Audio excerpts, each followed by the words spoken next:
à la parole de Dieu. Non, papa, je crois que l'idée des frères, c'était par rapport, vous avez 2 enfants. Non.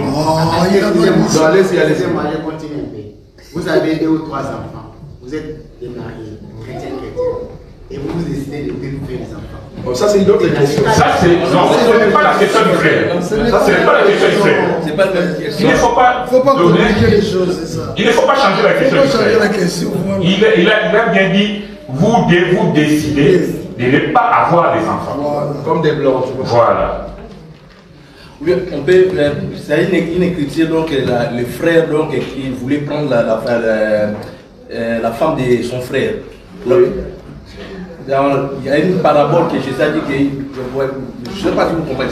Là où la femme a eu 7 frères. Oui, c'est vrai.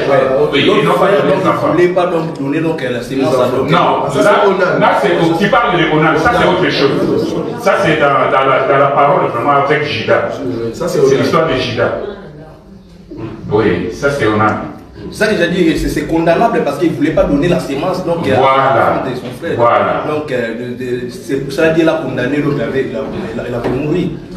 Oui, non, attends, on va éclaircir les frères Alain. Sinon, oui, tu vois le cas de Onan, là, Dieu voulait que, puisque Dieu a fait un plan. Parce que quand nous montons dans la révélation, vous savez. Moi je suis dans la doctrine. Nous sommes dans la doctrine.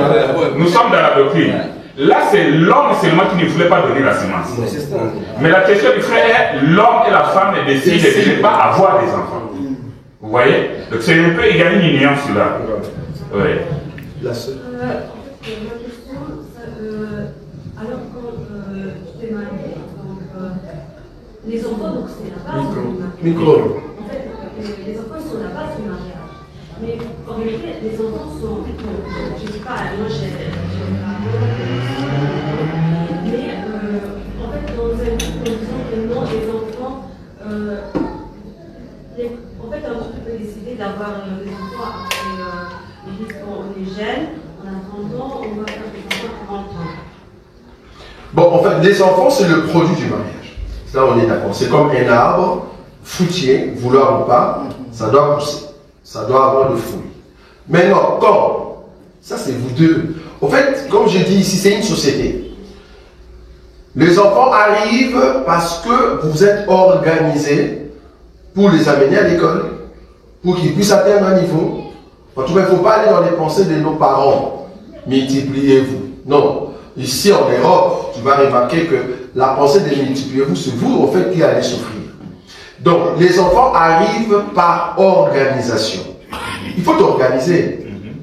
Il te faut une organisation. Tu n'as pas de maison là où dormir et tu veux déjà avoir un enfant. Ben, vous allez vous retrouver comme Marie et Joseph. Hein, vous allez mettre l'enfant je ne sais pas où. Non. Il faut une maison, un endroit. Voilà, là où le bébé arrive. Oh, avant que le bébé arrive, il vous faut quand même un lit pour bébé. Donc, il y a une organisation. Organisez-vous pour avoir des enfants. Donc, les enfants, c'est le produit du mariage. Donc, vous pouvez décider, voilà, c'est maintenant que nous sommes prêts maintenant pour avoir des enfants. C'est une organisation. Il ne faut pas que les enfants soient un accident. Non, non, non. Les enfants ne sont pas un accident. Sinon, si les enfants étaient un accident, ben, nos soeurs, nos mamans, elles peuvent avoir des enfants chaque année. Non, les enfants, c'est une organisation. Sinon, si vous ne vous organisez pas, ça ne va pas. Sinon, on aura des frères qui ont l'espace de 6 mois, 7 mois. Tu vois? Mais la femme ne va pas se reposer, ça ne va pas. Après 6 mois, elle est enceinte, ça ne va pas. Ça va? Il faut une organisation. Et une autre question, en fait, par rapport si l'homme meurt, oui. La femme, est-ce que la femme, bon, c'est plutôt la femme, si l'homme meurt, parce que c'est un peu compliqué de l'autre côté, mais si l'homme meurt, il sait qu'il voilà, j'ai un cancer, j'ai mouru longtemps. Et il dit à la femme, prépare-toi, je vais partir, mais il faut que tu sois heureuse. Donc, si tu trouves quelqu'un, même si on est là, tu trouves quelqu'un, moi je vais partir dans 6 mois, moi je ne serai pas contente de traiter, qui après ma mort, tu puisses être avec la personne qui est pendant les 6 mois, tu dis pendant les 6 mois, et en fait, avoir une relation après ma mort. Je n'ai pas bien compris ça. Donc, l'homme, la femme peut en fait rencontrer un homme Oui. sous l'autorisation de l'homme, De son mari.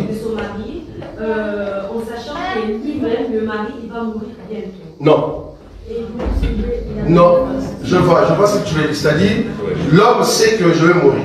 Il a le cancer. Je les conseille par exemple. Oui. Le médecin m'a dit, il te reste 2 mois. Et je dis à ma femme, ben écoute, moi je vais mourir dans 2 mois. Je te donne l'autorisation d'aller déjà chercher un autre homme. Ah ben non. Va chercher déjà un autre homme. Non, ça ne marche pas. Même si, en fait, par exemple, l'homme, il voit bien, cette personne-là, vous êtes bien avec la personne. Parce qu'en fait, une personne, quand il est vers la mort, ses pensées changent. Oui. Non, les pensées de l'homme peuvent changer, mais la Bible, c'est ça le point. Parce que, étant donné que cet homme-là est toujours vivant, supposons que la femme connaît, enfin, sort avec l'autre, ça s'appelle adultère. Non, mais c'est pas le fait de la je n'ai pas dit ça. Je dis qu'en fait, c'est connaître. Mais c'est connaître et comment ça dit. Donc, la personne m'a déjà dragué, j'ai déjà accepté, mais j'en veux pas. Non. Ouais, mais ça, c'est pas possible ça. Parce que là, en fait, tu as déjà cédé ton cœur à l'autre. Mais si maintenant tu es guéri, Voilà. Tu es guéri, alors qu'est-ce que tu vas faire maintenant? C'est quand même. C'est très dangereux ça. Tu vois, la femme, c'est tout un jardin. Voilà. C'est un champ. Alors, La femme est l'homme, tout d'abord, nous sommes attirés par l'œil, mais ce qui aime, c'est le cœur. Quand tu as un homme, tu aimes cet homme-là, et tu te tournes pour donner ce même cœur à un autre homme, donc il n'y a plus d'amour. Voilà. Alors, un chrétien ne peut pas pousser sa femme à l'adultère. On n'a pas une écriture qui peut soutenir ça.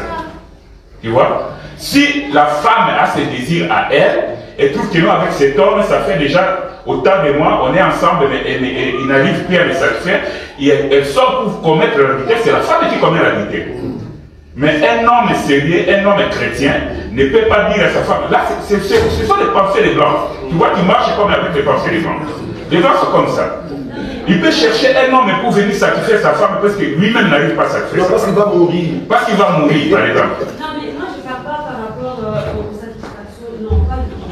Parce que, en fait, c'est dirigé par rapport à ça. Il y a par exemple certaines femmes qui ne supportent pas son mari, pas dans ce côté-là, mais peut-être la mentalité, ou peut-être. Ils ne supportent plus, en fait. Ils disent non, parce que moi, bon, c'est pas que. Chrétienne. Tu es dans le chrétien? Oui, mais en fait, l'homme, en fait, c'est une personne, c'est une humain. Oui. Il y aura des certains moments qui, à la fin, Ça marche un peu. ça a pu marcher. C'est pas possible. Chrétienne. Donc, parce qu'il faut toujours bien localiser ce que tu dis. Tu vois, là, tu es dans un couple chrétienne. Advienne que pourra, tu restes dans le mariage. Même s'il n'y a plus amour. Et d'ailleurs, dans un couple chrétienne, l'amour en soi, c'est quoi? C'est pas la beauté, on a dit ça ici. L'amour, c'est quoi? Supporte l'autre. Donc vous allez rester. Donc tu ne sors pas. On est humain, c'est vrai, mais on est humain. Au-delà d'être humain, nous avons l'esprit de Dieu.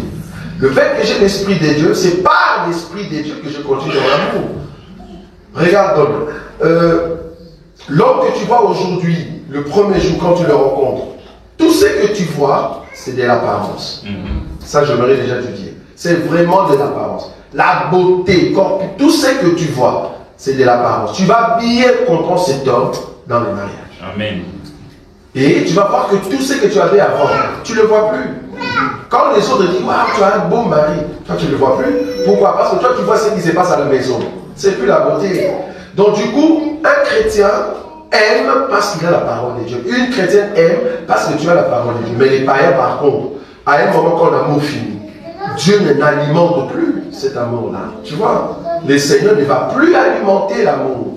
Parce que c'est les démons. Oh, les démons, Satan, il n'aime pas le mariage. Il faut commencer à retirer tout ce que tu avais comme amour. Ça va? Oui. La femme et l'homme, ils peuvent voir comme sujet de prière. Dieu alimente-moi toujours d'amour vers mon mari. C'est pas un péché. Tu peux le faire. J'ai une question par rapport à ce que vous avez dit. Que les parents, normalement,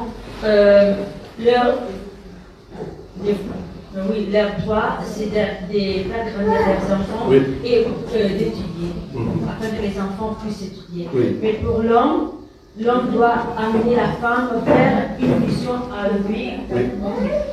Mais par exemple, moi, je suis en train d'étudier, je suis plein d'ambition et il n'y a encore personne. Oui. Okay. Et dans mon parcours, je suis en train de créer beaucoup de projets. Mais pourquoi l'homme doit choisir pour moi le projet de mon futur si moi déjà j'ai quelque chose dans ma tête? Super. Très bien. Très bien. Donc, ici, tu es célibataire. Étant célibataire, tout célibataire a des projets. Ça, je l'aurais déjà te l'ai dit. Tout célibataire a des projets. Et le cours que tu fais, c'est une vision parentale. Ce sont les parents qui t'ont accompagné jusque-là. On est d'accord. Maintenant, tu viens entrer, tu rencontres un homme. Toi étant chrétienne, tu viens rencontrer un chrétien. Du coup, tu es soumise à la parole de Dieu. Quelle parole? L'homme dominera sur moi. Vouloir ou pas? Parce que quand tu respectes cette écriture-là, c'est ça qui t'amène au ciel, au fait. Ok. L'homme dominera. Ok. Qu'est-ce que je dois faire? Mon mari, écoute, j'ai fait telle étude, je suis ingénieur, voilà. Ça, c'est la vision que... Parce que tu m'as rencontré dans ces niveaux-là. Et l'homme, comme je le dis ici, parce que dans le choix du conjoint, toi étant intelligente, quelqu'un qui a été à l'université, tu ne vas pas prendre quelqu'un qui va te dire, il ne faut plus étudier. Ah non, c'est pas possible. Donc il faut aller dans ton niveau. Le problème aussi qui fait problème dans le mariage, c'est le décalage des niveaux. Ça aussi, ça joue. Moi, j'ai un niveau 7 de mes études. Tu viens pour chercher un homme qui n'a jamais été même en 3e primaire. Ça ne va pas, il ne comprend rien. Donc, au niveau, ce n'est pas, en fait, ces messieurs-là. Donc, il faut chercher quelqu'un qui a, en tout cas, à peu près le même niveau que toi, bien que c'est en Christ et Jésus. Les critères, c'est chrétien, oui, mais le niveau d'étude vient après. Ça va? Donc, quand tu viendras maintenant devant cet homme, tu vas poser, en fait, tes projets. C'est à l'homme maintenant de dire, ah, c'est un bon projet, ou soit, ah, ça, il faut faire ça et ça. Parce que lui aussi, il a des idées, à peu près comme toi, parce que vous avez à peu près le même niveau. Vous voyez ça? Il va t'aider dans ce que tu fais pour aller de l'avant. Tu ne vas pas rencontrer un homme, toi tu es déjà docteur médecine, et puis le monsieur te dit, non, moi, j'aime pas les docteurs. Toi et moi, on va aller couper les arbres au village. Mais ça ne va pas, monsieur. Ça ne va pas. Donc tu vois, là tu es tombé trop bas. Donc du coup, l'homme doit accompagner la vision, et c'est l'homme qui supervise. L'homme va t'aider au fait d'aller de l'avant, mais l'homme ne peut pas couper complètement, à moins que la vision soit contre la parole de Dieu ou contre votre aller vers l'apogée ou vers la montagne. Ça va? Mais là, vous êtes pour vous concrétiser. Comment? Si elle a posé la question, parce que vous avez clairement dit ici que c'est l'homme qui est le chef. Qui domine? Si vous êtes le couple, la vision des parents, c'est terminé là-bas. C'est terminé? Vous allez suivre votre mari. Oui. Si votre mari vous dit arrêtez l'école, vous arrêtez. Ah non. Oui, non. Ben attends. Si elle pose la question, parce que c'était clair. Parce que là, en fait, elle est déjà dans le mariage. Donc si elle pose la question parce que vous étiez clair. Oui, j'étais clair parce que nous sommes des parents. Oui. La vision du mariage. J'étais clair dans le sens où un homme qui vient déjà épouser une fille, la vision n'est pas déterminée. On est d'accord. Pourquoi? Parce que l'autorité parentale vient sur l'homme. C'est là-bas que elle étant célibataire, elle est sous la vision des parents. Oui. Maintenant, elle se marie, c'est ça la question qu'elle pose. Oui. Mais quand elle se marie, elle n'est plus sous la vision des parents. Oui, elle a ses projets. Oui. Et l'autre monsieur qui arrive, oui. Il est désorienté par rapport à sa vision. Mais quand il dit vision, mais écoute bien sa vision. Sa vision est qu'elle a des projets. Elle a des projets. Ok? Ces projets, maintenant, elle amène où? Parce que le projet en question, c'était par rapport à l'accompagnement des parents. Maintenant, qu'elle est dans le mariage, c'est ce que j'ai dit, elle ne va pas trouver quelqu'un qui fait, je ne sais pas moi, pour dire, coupe tous ces projets-là, reviens avec moi au village. Non. Parce que dans les choix du mariage, c'est là-bas que je viens.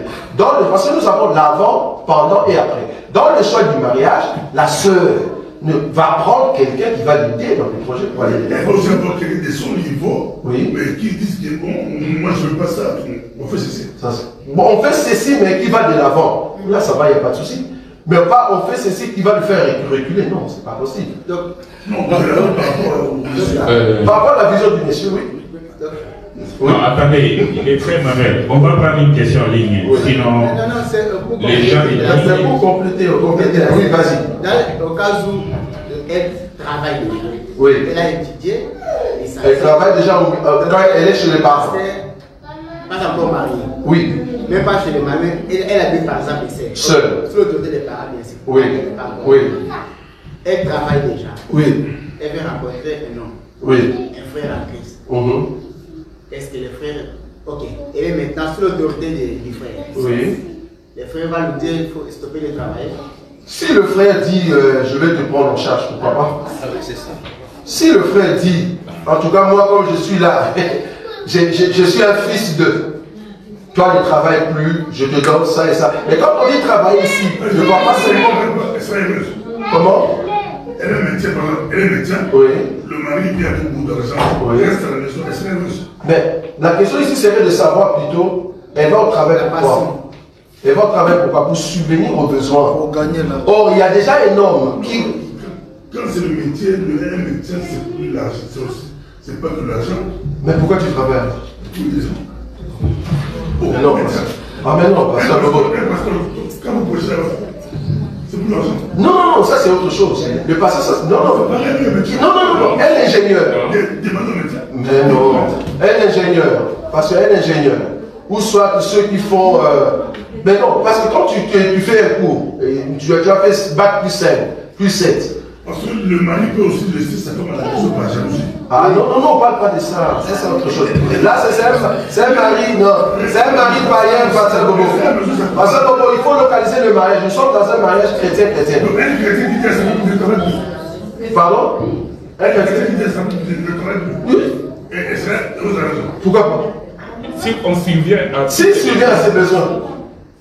En fait, aujourd'hui, le truc de féminisme, après que nous, les femmes, on doit travailler. Alors, si on laisse la parole dans la jeunesse, quand ils ont monté le féminisme, Dieu a dit à Aaron que c'est toi qui vas travailler. Il n'a pas dit à elle. Il a dit à Aaron que c'est toi qui vas travailler. Voilà. Très bien. Donc, après, quand on crie, parce que moi aussi, avant, j'étais comme ça, oh, mon mari veut me travailler. Mais là, si. Dieu a dit à elle. Non, avant de travailler, que tu travailleras. Genèse chapitre 2. Parce que Bobo il connaît, il nous avait donné l'écriture.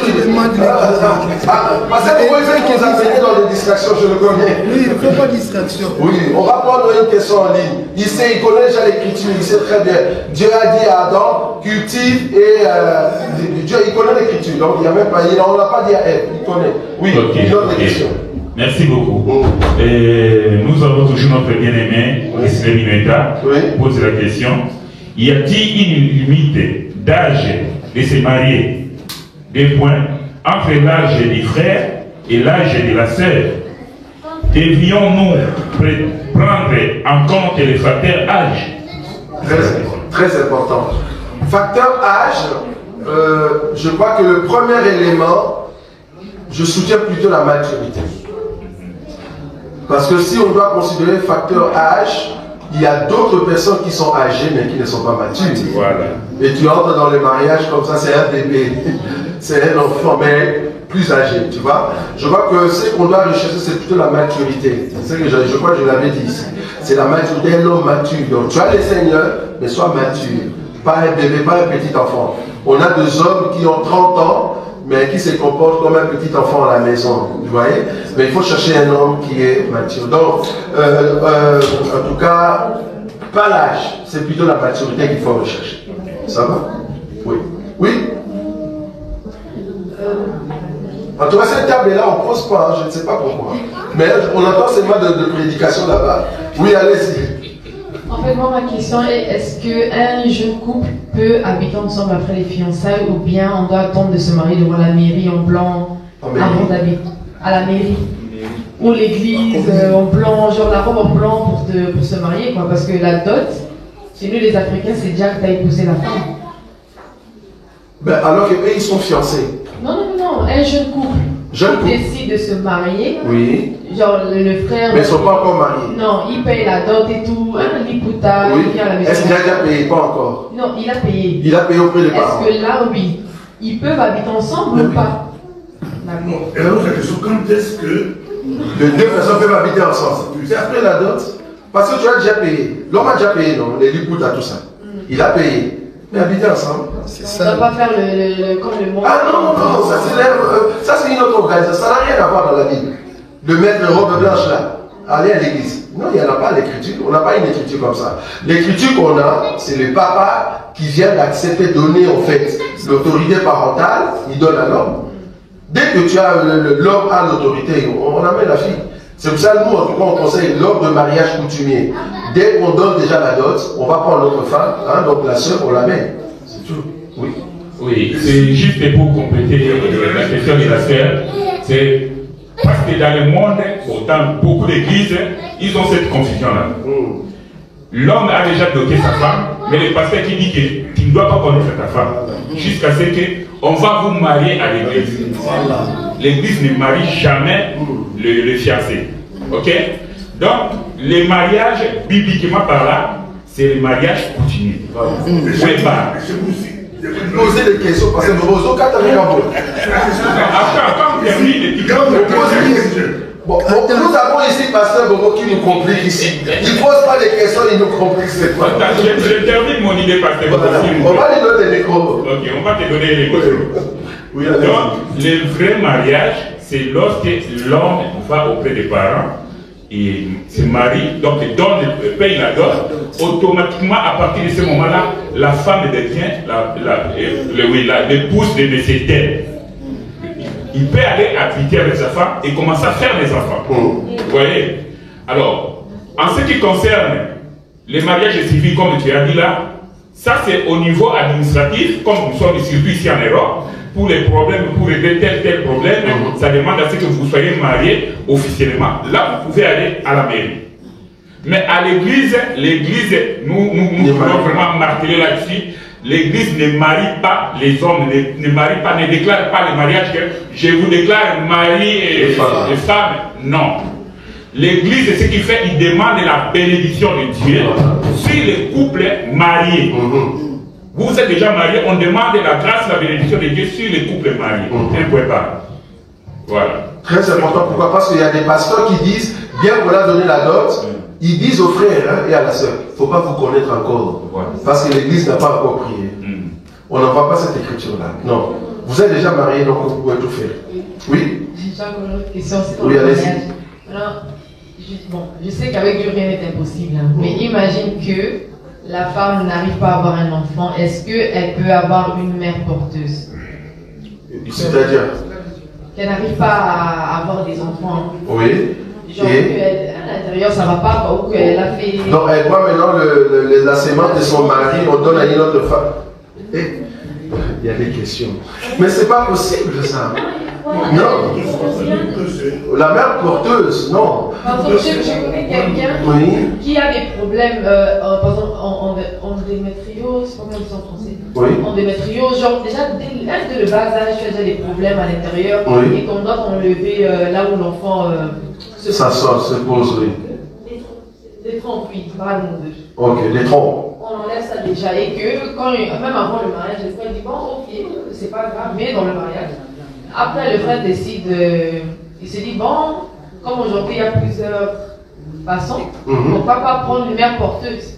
Mais quand tu dis mère porteuse, c'est-à-dire on prend la sémence de l'homme, on met. Comment? C'est comment? Et de la femme. Et on mélange, mais on le met dans le ventre d'une autre. Ça, c'est la science qui fait ça. Ça, c'est une mère porteuse. Wow. Elle porte juste. Elle porte juste, mais c'est. Mais je ne dis pas ça pose problème. Parce que il y a tout ce qui est vendu là, parce que l'enfant a fait 9 mois dans le ventre.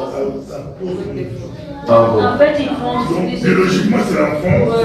De l'autre, voilà. Mais comme l'autre, ok, je vois. A fait 9 mois de l'enfant. C'est une soeur qui a cette femme. Non, tu vas une soeur. D'abord, on souligne ici. On doit d'abord savoir que les enfants, ce n'est pas au fait les enfants qui fait que vous soyez en mariage. Non, vous êtes en mariage parce que tu as aimé l'homme, tu as aimé la femme.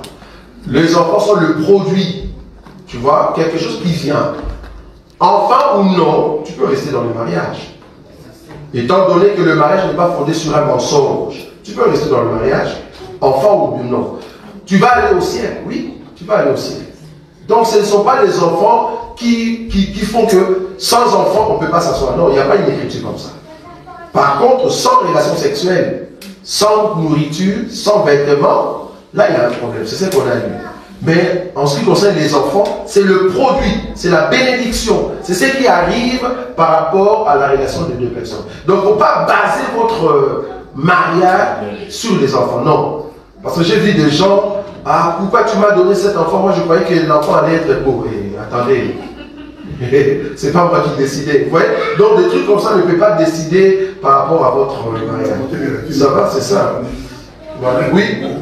Ok, ma femme. Maman l'a dit, monsieur. Ah, maman l'a dit. Maman l'a dit, avait demandé la parole. Oui. S'il vous plaît. Les micros. Elle n'a pas encore parlé. On va donner l'opportunité à tout le monde de poser sa question. Ma question est celle-ci. Le tâche de la femme dans le couple. Un peu fort, s'il vous plaît. Donc, le tâche de la femme dans un couple, si je peux avoir un peu de détails par rapport à ça. Donc, nous voyons la réalité qui nous impose, c'est ici en Occident.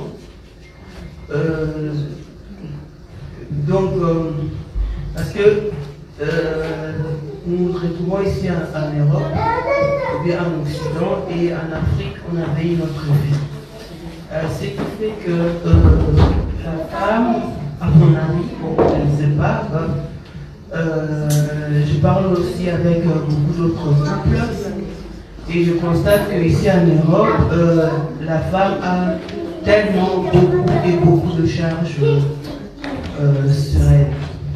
Et ce qui fait que la femme est vraiment trop sur dans son ménage et tout.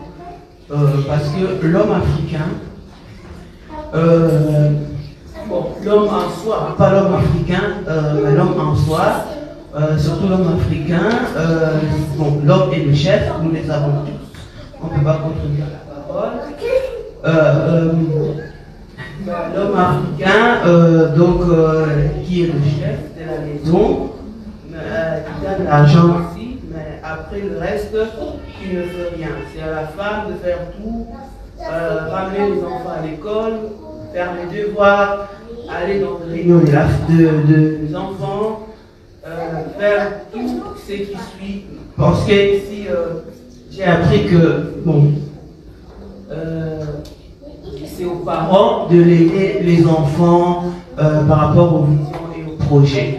Donc si nous voulons nos enfants avoir un niveau très élevé, ça se prépare dès le bas âge.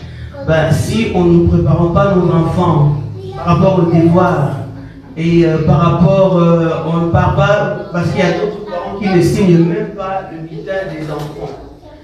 Et c'est ce que nous rencontrons et par rapport d'autres groupes aussi.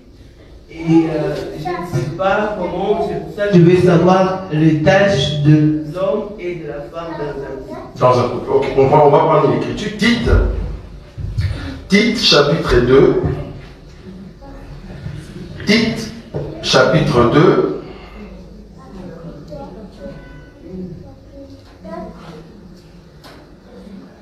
Je prends le premier verset. Pour toi, dis les choses qui sont conformes à la sainte doctrine. Donc ce qu'on va dire ici, c'est conforme à la sainte doctrine. Est-ce que nous sommes d'accord d'abord? Hein? C'est la Bible, hein? Okay. Quelles sont ces choses? Ok, je prends l'écriture. Le verset 3. Dis que, hein, c'est ça, hein? 3.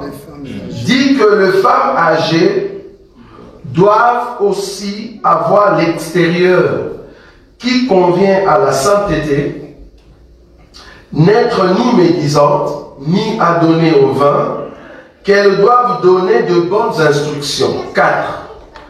Dans les buts d'apprendre, écoutez bien, dans les buts d'apprendre aux jeunes femmes à aimer leur mari et leurs enfants aux femmes, aux parents, on a dit aux parents, aux femmes, est-ce que vous lisez ou pas? Oui, on lit ensemble. Tite, donc dit que les femmes doivent aimer leur mari et leurs enfants. Est-ce que vous voyez ça? Hein? Oui, on voit. Ok. Le verset 5. À être retenu, chaste, occupé à quoi? Peut-être moi je ne le vois pas parce que j'ai un problème des yeux. Aux soins domestiques. Au quoi? Aux soins domestiques. Qui va s'occuper aux soins domestiques? C'est la femme. Est-ce que c'est moi qui ai écrit ça? Domestique. Ah, il faut expliquer ça, soins domestiques. Quand on dit soins domestiques, c'est-à-dire tout ce qui est de la maison, c'est à la femme de prendre soin. Voilà. C'est comme donc, responsable de la société, organisation, administration, c'est elle. Amen. Donc quand il y a quelque chose qui se casse, on demande à maman. Amen. Ah, tu dis Amen. Donc il est écrit ceci. Oui. Je répète ça. À être retenu, chaste, occupé aux soins domestiques, bonnes, soumises à leur mari, afin que la parole de Dieu ne soit pas blasphémée. Donc une femme qui veut que son mari oblige son mari à travailler à la maison, tu blasphèmes la parole de Dieu.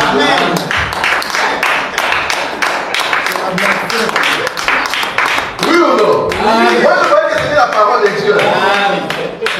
Parce que je vous dis, quand je disais ça, peut-être c'est à quelle écriture? Voilà l'écriture est là. Noir sur blanc. Mais non. Mais nous sommes ici en Europe, parce qu'il faut souligner quand même l'élément que la sœur a dit. Nous sommes quand même en Europe. L'environnement de l'Europe est différent de l'Afrique.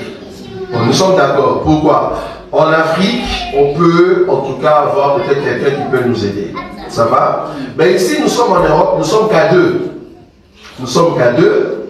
Moi, le mari, je travaille. Et la femme s'occupe de besoins domestiques. Ok. Si je l'aide, est-ce que je pêche? Non. Je ne pêche pas, je peux l'aider. Je ne pêche pas. Ça va? Je peux l'aider, je ne pêche pas. C'est la même manière qu'une femme aussi n'a pas les droits, j'ai toujours dit, de travailler. Mais si elle m'aide, elle ne pêche pas. Donc, à un moment, il faut faire ce qu'on appelle comprendre l'autre dans sa tâche et l'aider. Je peux dire par exemple, bon, moi en tout cas, de ma part, je prends telle chose, je vais commencer à t'aider. C'est pas un péché. C'est pas un péché. Tu peux prendre ça, tu dis, ok, moi je vais commencer à t'aider. Oui, ah, il y a des questions, ça c'est bien. Donc je peux commencer à l'aider. Pourquoi? Parce que nous sommes en Europe, la femme va au travail, la femme fait tout à la maison, ça ne va pas. C'est toi-même qui l'as laissé aller au travail. Et maintenant tu la laisses maintenant faire tous les travaux à la maison. Non. Je crois qu'à un moment, tu dois l'aider dans ce qu'il fait comme tâche à la maison. Ça va? Amen. Voilà. Oui? Ah oui, parce qu'il y avait, oui, il y a la sœur qui a aussi une question. Oui, oui, allez-y, rajoute. Oui. Oui, c'est vrai. Ce que vous venez de souligner, mais ici, j'ai souligné aussi comme nous sommes dans un environnement où l'enfant demande quand même assez beaucoup d'attention. Si nous voulons que notre enfant ait une bonne éducation, il y a des activités, il y a de réunions des parents, il y a des devoirs à faire. Et tout ça, c'est à la charge de la femme. Je ne contredis pas la parole de Dieu, mais il y a beaucoup de femmes, entre autres, qui deviennent comme des esclaves. Non, je ne pense pas. Parce que ici, l'élément, par exemple, en ce qui concerne l'école, je crois que tout ce qui est instruction, par exemple, quand je dis instruction, parce que ici, l'amour de la mère auprès de l'enfant, ça ne sera pas le même amour que le père a pour ses enfants. Bibliquement parlant, c'est la mère qui aime l'enfant. On est d'accord, hein? Le papa va aimer, je suis d'accord, mais l'amour que la mère porte auprès de son enfant, c'est pas la même chose avec les papas. Mais par contre, tout ce qui est, par exemple, faire des devoirs, faire des réunions des parents. Si le parent est apte de le faire, il peut le faire, il n'y a pas un souci. Si le parent peut par exemple aider son fils à faire la mathématique, parce que tu as été à l'école, parce qu'il y a des parents aussi qui n'ont jamais été à l'école, mais comment il va faire les mathématiques avec son enfant? Non, si tu as été à l'école, tu peux l'aider à faire la mathématique. Tu dis, ok, viens, assieds-toi là, on va faire le cours de mathématiques ensemble. Oui, ça, je suis d'accord. S'il faut aller dans des réunions des parents, ok. Par exemple, nous, en tout cas, nous, personnellement, Nadine, on parle ici. Nous, personnellement, nous sommes dans un environnement néerlandophone. Néerlandophone. C'est-à-dire, lors d'une réunion, bon, moi, en tout cas, j'ai eu la grâce et que ma femme parle néerlandais, en tout cas bien. Personnellement, je ne parle pas bien néerlandais. C'est-à-dire, si je dois aller dans une réunion néerlandophone, vouloir ou pas, il y aura des gaffes en orthographe. Ça, c'est sûr. Et je ne vais pas bien saisir ce qu'on va me dire. Si c'était en français, j'allais comprendre. Donc, je ne peux pas aller me mettre dans une réunion néerlandophone où je ne comprends rien du tout pour aller faire quoi. Alors, plutôt, ce que je veux aimer, peut-être, c'est à dire à ma femme, vas-y, toi, tu peux aller là-bas parce que tu vas bien comprendre. Mais si c'est une réunion en français, ben je vais aller. Si c'est une réunion en français ou une rencontre en français, facilement, je peux aller. Ça va? Oui. Je vais simplement compléter la réponse de docteur à notre sœur Nadine. Donc, dire que la femme devient comme une esclave à la maison, là, c'est un peu trop dit. Parce que c'est question de l'organisation, c'est à la maison. C'est question de l'attente. Tu vois? Nous sommes ici dans un couple chrétien. Tu vois? Donc c'est question de s'arranger. Donc moi je serai occupé à faire ça. Est-ce que tu peux aller à la réunion? Mais l'homme ne peut pas dire non s'il n'a rien à faire. C'est question de s'arranger avec ton mari, c'est question de s'arranger avec ta femme. Ouais. Donc c'est l'homme laisser tout à la femme et que dire que la femme devient comme une esclave là, et puis on est des chrétiens. Donc ce n'est pas aussi juste. S'il y a un couple, une femme qui souffre ça, qui viennent nous voir, on va éviter les frères. Vous voyez? Donc c'est un peu ça, c'est question de l'organisation de la maison, que ce soit les devoirs, que ce soit accompagner les enfants à l'école. Les parents, les hommes aussi font ça. Il y a des gens aussi qui font ça. Mais ce sont des cas vraiment exceptionnels pour tomber dans ces cas-là, par exemple, ce que la sœur a posé comme question. Il y a une question ici. J'avais une question, c'est oui. Dans le cas du choix d'un conjoint. Oui, le micro? Oui, je pense que ça ne fonctionne pas. Aïe. Oui, allez-y. Là, vous m'entendez? Voilà. Donc, dans le cas d'un choix du conjoint, si on a déjà choisi le conjoint et qu'il s'avère qu'il n'est pas de la même tribu que nos parents et que nos parents ne sont pas d'accord parce qu'on n'est pas de la même tribu ou c'est un blanc ou autre, est-ce que les parents ont le droit de refuser parce que la personne n'est pas dans la même tribu ou un blanc ou c'est ça ma question. Très bien. Donc moi dans le choix du conjoint, si la sœur, la fille amène l'homme auprès des parents et que le père, je souligne le terme le père dit en tout cas avec cet homme, non, tu ne peux pas te marier. Pourquoi? Parce que c'est le père qui décide. C'est lui qui décide si je peux vendre mon autorité parentale à cet homme. Je comprends là où je suis. C'est lui qui décide, c'est lui le propriétaire du magasin. C'est à lui de décider. C'est-à-dire, si par exemple, moi personnellement, excusez-moi, c'est pas que je suis contre nos amis maghrébins, si je prends ma fille qui est avec moi, elle est chrétienne, elle m'amène un musulman, non. Moi, père, j'ai le droit de dire non. Même eux aussi, c'est la même chose, hein? On est d'accord. Pourquoi? Parce qu'on a peur que l'esprit, qu'on va changer au fait l'identité spirituelle de ma fille. Je vais dire non. Mais dans le cas où c'est deux chrétiens. Oui. Dans le cas de deux chrétiens et que la tribu, hein, donc, ou que ça soit tribu ou soit, si le père dit non, non, tu ne vas pas te marier. Donc c'est pas toi qui va prendre la dernière décision, c'est au père. C'est le père. Donc vous vous êtes rencontrés vous deux, parce que le père est chrétien, hein, je suis encore. Le père est chrétien. Le père est chrétien, il dit non, il sait pourquoi. Si tu as bien dit chrétien, chrétienne. Mais là, ce cas, la raison n'est pas valable. Oui, je suis d'accord avec toi. Je suis d'accord parce que ici, je laisse tout le pouvoir sur la personne qui détient l'autorité parentale. C'est lui qui décide. C'est comme toi aussi, tu peux être esclave si tu trouves une mauvaise femme. De la même manière, si la femme dit qu'elle est esclave, mais si en réalité il y a trop de travail, voilà, tu la traites comme une esclave. Donc, du coup, tu n'as qu'à l'aider. C'est dans ce sens-là. On appelle ça aide. Parce qu'elle t'aide, toi aussi tu peux l'aider. C'est ça dont tu as jamais dit. C'était ma question de la fois passée. Oui.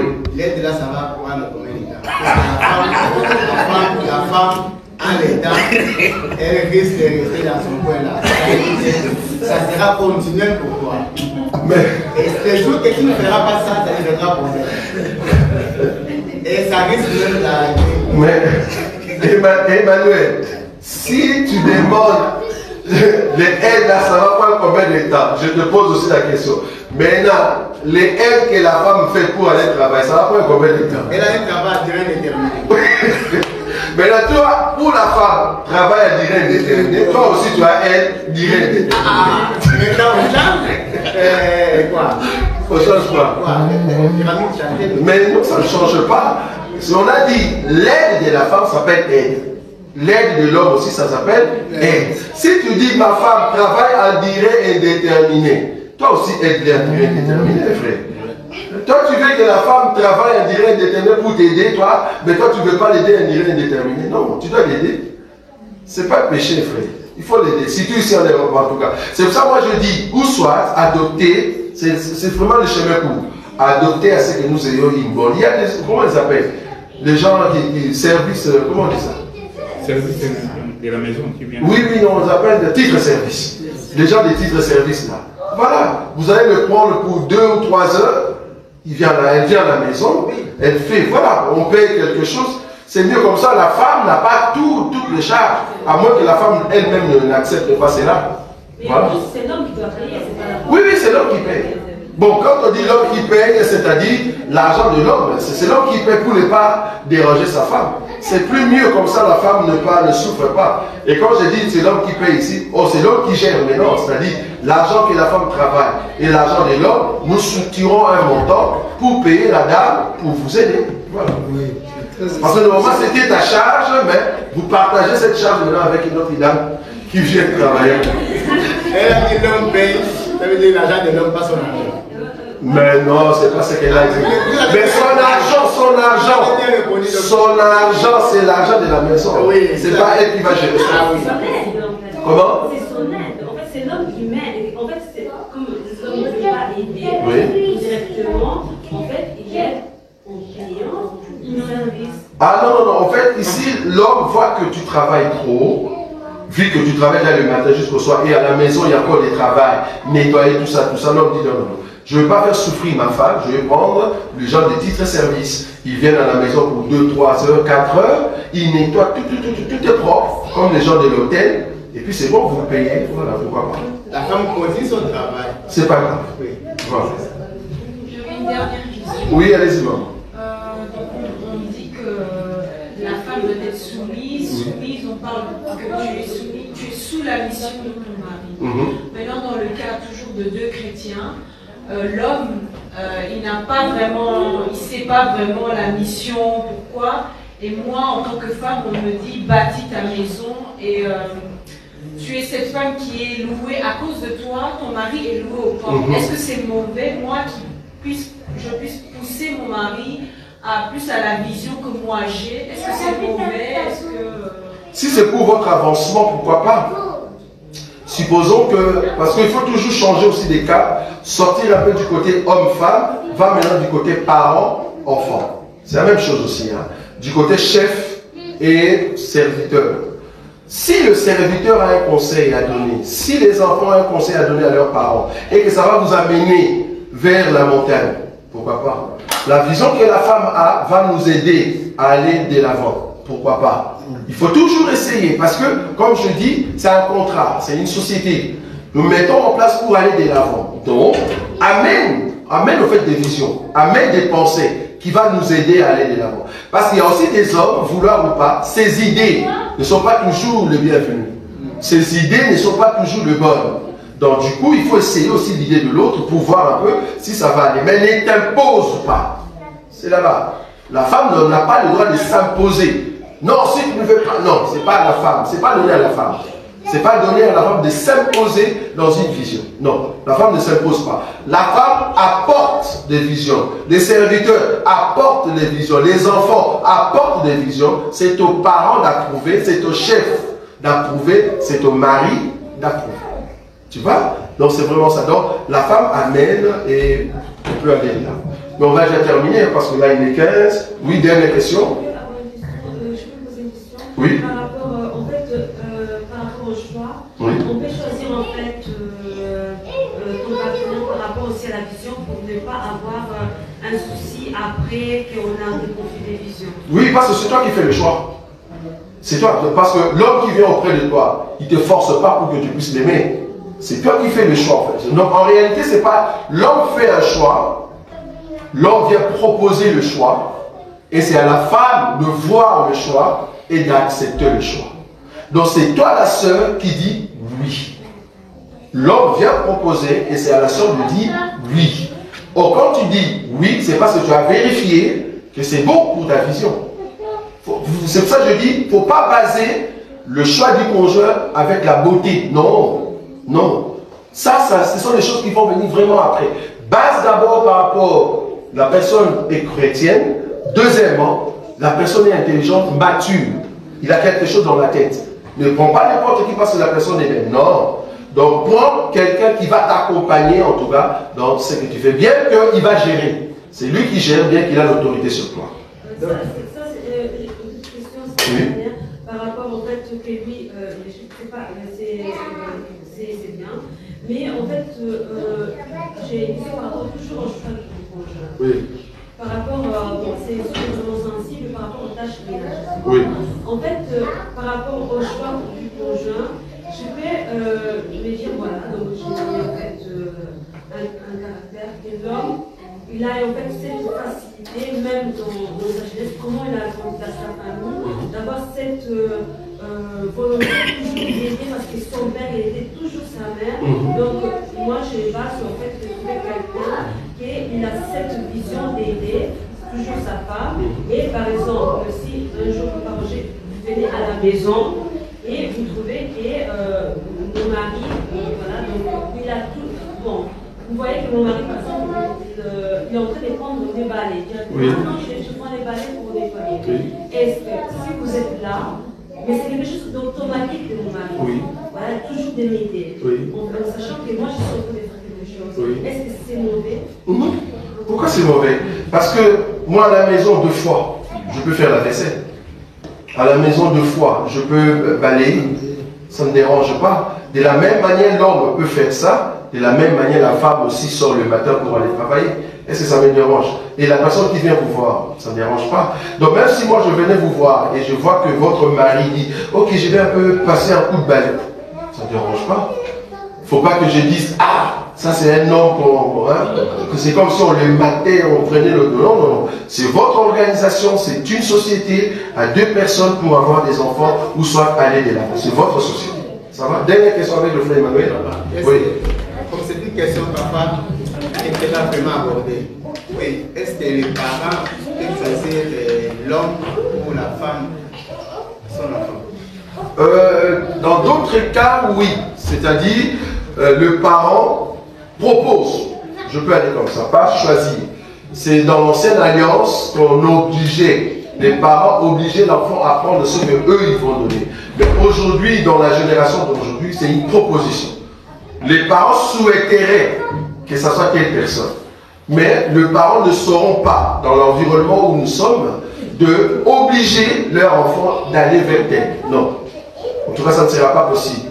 Vu en tout cas l'environnement là où nous sommes. Mais dans l'ancienne alliance, oui. Dans l'ancienne alliance, on obligeait une femme à venir, ou soit un homme, pour telle personne. Ça va? Mais aujourd'hui, non. Mais au cas où ça c'est pas un péché. C'est pas un péché. Voilà. Nous avons terminé. J'espère que vous avez posé vos questions. Et à moins que... Il y a pas une question. Oui, vas-y. Qu'est-ce qui fait que, par exemple, une sœur en Christ refuse à donner son corps à son mari? Une sœur en Christ qui refuse de donner son corps à son homme. L'homme est chrétien. Oui, l'homme peut aller ailleurs. Non. Au fait, je crois que l'écriture est claire. 1 Corinthiens chapitre 7. La Bible dit, si vous êtes ensemble et que vous vaquez dans la prière, revenez ensemble, sinon l'ennemi va au fait prendre de l'avance. Tu vois? Une sœur en Christ n'a pas les droits, alors strictement interdit de refuser les relations sexuelles à son mari. C'est refuser. Ça c'est la Bible. Tu n'as pas les droits. Tu peux expliquer à ton mari qu'écoute, je suis fatigué, je ne saurais pas aujourd'hui, et comme ton mari peut toujours comprendre. Le mari n'est pas là pour imposer à sa femme toujours de le faire. Si tu dis que je suis fatigué, tu es fatigué. De la même manière aussi que l'homme. Parce que j'ai dit ici que la femme a besoin de lit conjugal. Toi aussi l'homme, tu peux apporter les cartons de 7h à 18h. À qui ça? Comment on appelle ça? DHL. Tu viens à la maison, frère, tu vas t'étaler là-bas, tu n'as plus la force même de monter au lit. Et la femme te demande, normalement, elle a droit. Parce qu'il faut comprendre aussi concernant le lit conjugal. L'homme n'a pas le pouvoir sur le corps de sa femme. L'homme n'a pas le pouvoir sur son corps. C'est la femme qui a le pouvoir. Et la femme non plus n'a pas le pouvoir sur son propre corps, c'est son mari. Tu vois? Ça, c'est pour le lit conjugal. Donc, même toi, homme, en ce qui concerne les relations sexuelles, la femme a droit aussi de te demander si tu es fatigué. Tu es fatigué. Donc, tu peux lui expliquer que voilà, je ne saurais pas, faisons de même. C'est pas un péché. Ça va? Wow. Oui, oui, maman.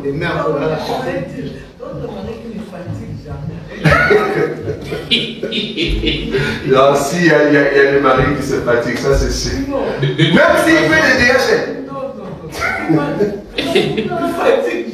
C'est vrai. Ça devient. Est-ce qu'il ne prend pas des. Ça devient. Il prend des médicaments ou. Ça devient obsession. Il est naturel.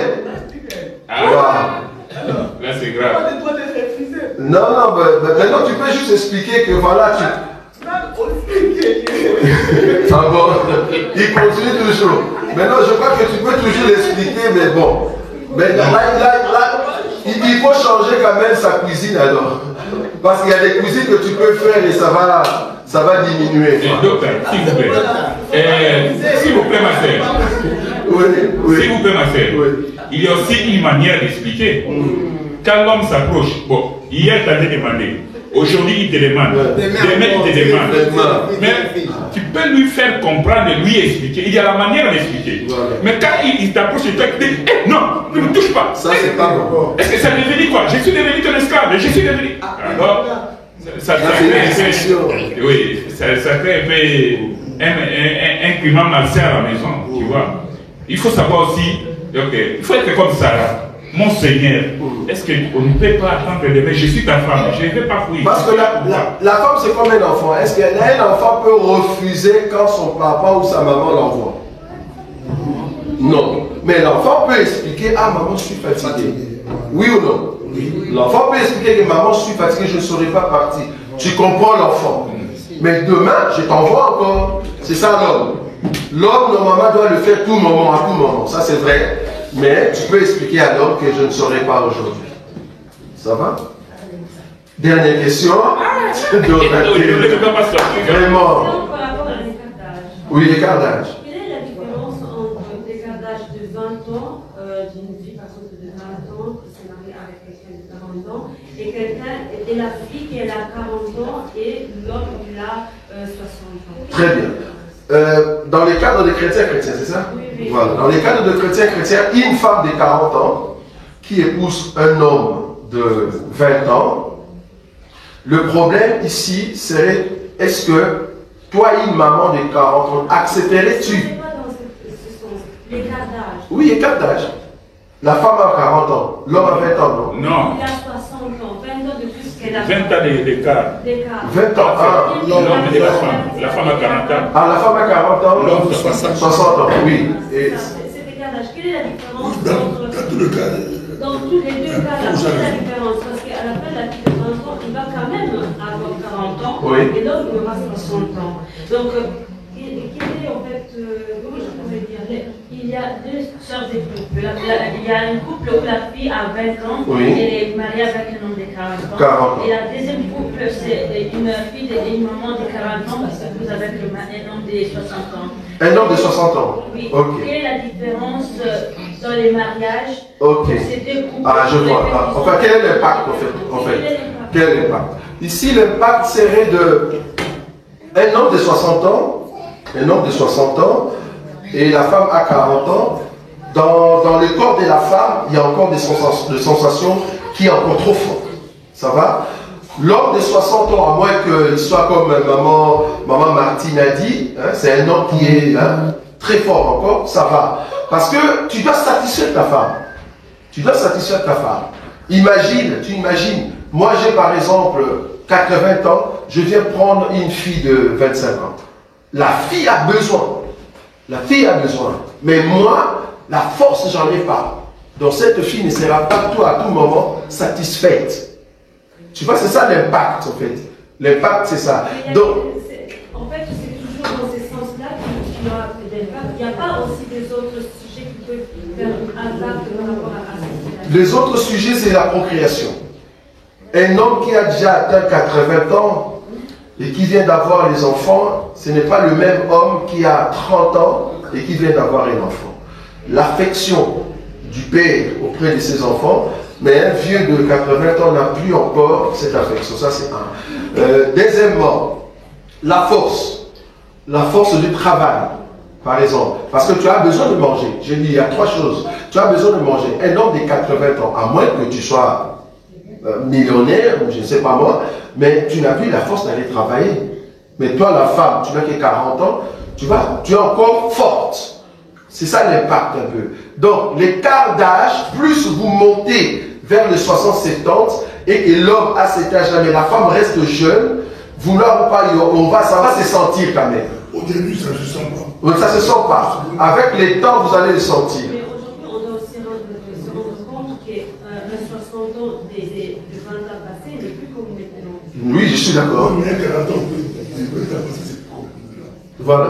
Une fille de 40 ans, comme il dit, une fille de 40 ans, elle est encore. Et elle est vraiment forte encore, elle est chaude, elle est encore chaude. Une fille de 40 ans, mais un homme qui a déjà 60-70 ans, vouloir ou pas, pour satisfaire une personne de 40 ans, 30 ans. Même à part le sexe, même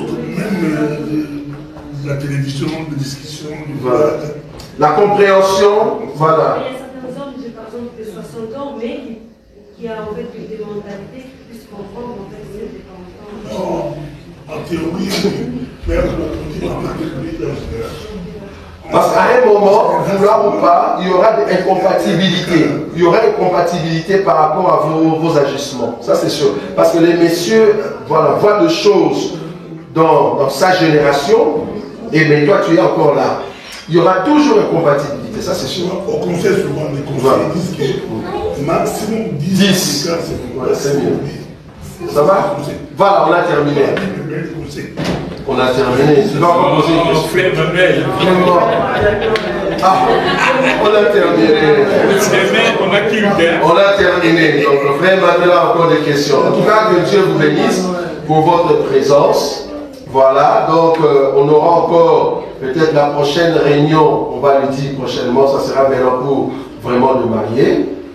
Et on espère qu'on va toucher maintenant les 3 questions qu'on n'a pas pu toucher aujourd'hui. Ça va? Parce que c'est très important, surtout en France, ça nous a beaucoup aidé. On doit comprendre est-ce que la fellation, la sodomie, l'imposition sexuelle, comment est-ce qu'on peut le faire, comment mettre ça dans le couple, comment agir, est-ce que c'est possible, oui ou non. Ce sont des questions qu'il faut mettre sur la table et essayer de discuter là-dessus. En tout cas, on le fera prochainement. On ne pose pas de questions. Oui, c'est pas une question. Oui, dis. Mais bien sûr, c'est comme ça, vous avez raison.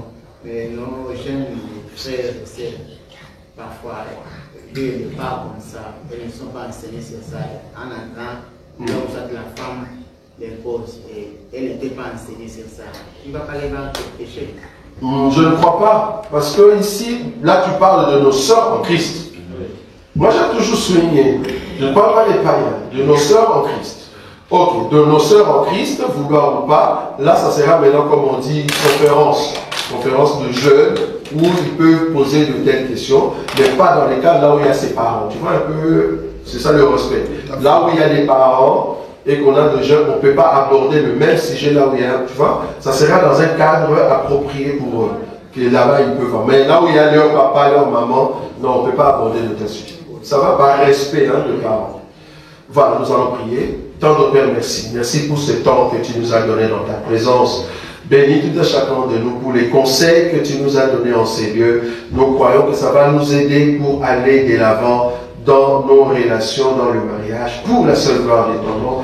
Que cette nuit soit une nuit de paix et de grâce. Nous ne manquerons pas de témoigner ta grandeur quand nous allons nous rencontrer ici demain. En ton nom, Jésus-Christ, que nous avons ainsi prié. Amen. Amen. Voilà, nous allons continuer à manger. Si vous avez encore à manger. Oui. Oui. Nous allons continuer à manger et à boire.